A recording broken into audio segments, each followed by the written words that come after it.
কালদিঘির ঠিক পাশ দিয়ে মিনাপাড়া হয়ে আমরা এগিয়ে গেলে পাব বুড়িমাতলার পুজো বা বুড়িমাতলার মন্দির।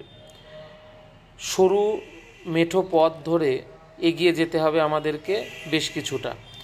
এই পথ অতিক্রম করলে পাওয়া যাবে বুড়িমাতলা। শিববাড়ি হয়েও এদিকটাতে আসা যায়। শিববাড়ি শেখাটোলা প্রণবানন্দজির আশ্রম যেখানে রয়েছে সেই গলি দিয়ে এলেও পাওয়া যায়। এই পাশটাতে রাস্তাটা সিমেন্ট ঢালাইয়ের রাস্তা রয়েছে। এই মন্দির কিছু বছর আগে স্থানীয় মানুষেরা এখানে পাকা মন্দিরটি স্থাপন করেন। দীর্ঘদিন ধরে এখানে পুজো হয়ে আসে। আগে এইভাবে পাকা মন্দির বা এরকম সুন্দর যে মন্দিরের সজ্জা তা ছিল না। এখানে আগে এই গাছের নিচেই পুজো হতো বা মুখোশগুলো থাকতো।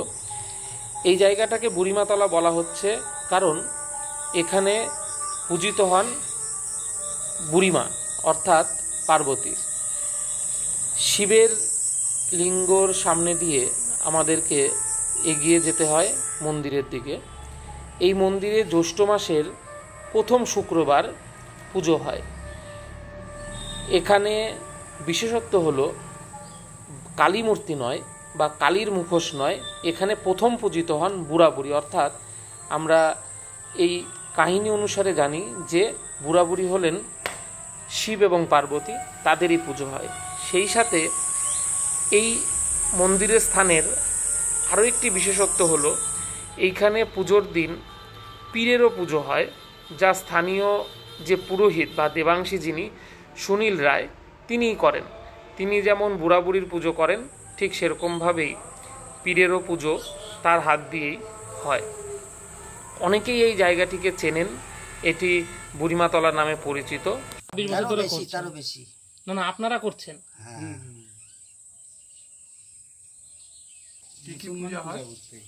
এখানে পূজা হয় ফার্স্টে হলো বুড়িমার পূজা, বুড়াবুড়ি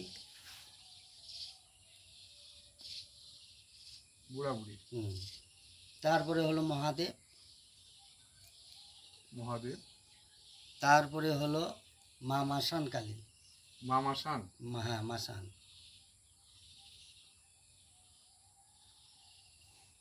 তারপরে হলো শ্যামা রক্ষা কালী,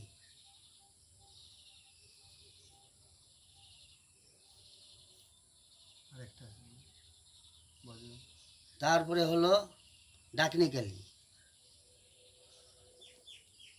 তারপরে হলো বজরংবলী। তার সঙ্গে আছে ওই যে ওখানে একটা পীর বাবা পাশেই আছে এইটা। আচ্ছা, পীরেরও পূজা আমি করি। ওই আপনার হলো মানে আমরা বাকি জায়গাগুলোতে যেমন গেছি একজন হচ্ছে মায়ের হচ্ছে মূল মুখোশ আছে, তো এইখানে সেটা হচ্ছে কোনটা? মায়ের মুখোশ তো ওই যে বুড়াবুড়ি। এখানে আপনাদের মূল হচ্ছে বুড়াবুড়ির পূজা হয় না, যেমন হচ্ছে ধরুন বিদ্যেশ্বরী বা হচ্ছে ওই হেয়ালি বুড়ি, ওখানে মাটিয়া বুড়ি এদের কাছে যখন গেলাম তখন হচ্ছে আলাদা করে একটা কালী মূর্তি আছে যেটা পূজা হচ্ছে। তো আপনাদের এখানে মূল পূজা হচ্ছে বুড়াবুড়ি। এইটা হচ্ছে আলাদা তাহলে আপনাদের এখানকার। কৃষি খেলবো, হ্যাঁ কৃষি খেলা, কৃষি খেলে টেলে নিয়ে যেরকমই হোক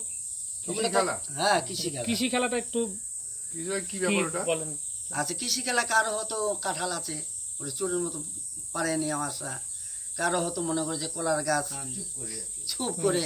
আচ্ছা, ওইটা কি হচ্ছে আপনার ওই যে বৃহস্পতিবারের দিন রাত্রের বেলা ভোরবেলার দিকে করা হয়। আচ্ছা, এইটা হচ্ছে কৃষি খেলা না নিশি খেলা? এটা কৃষি খেলা বলে।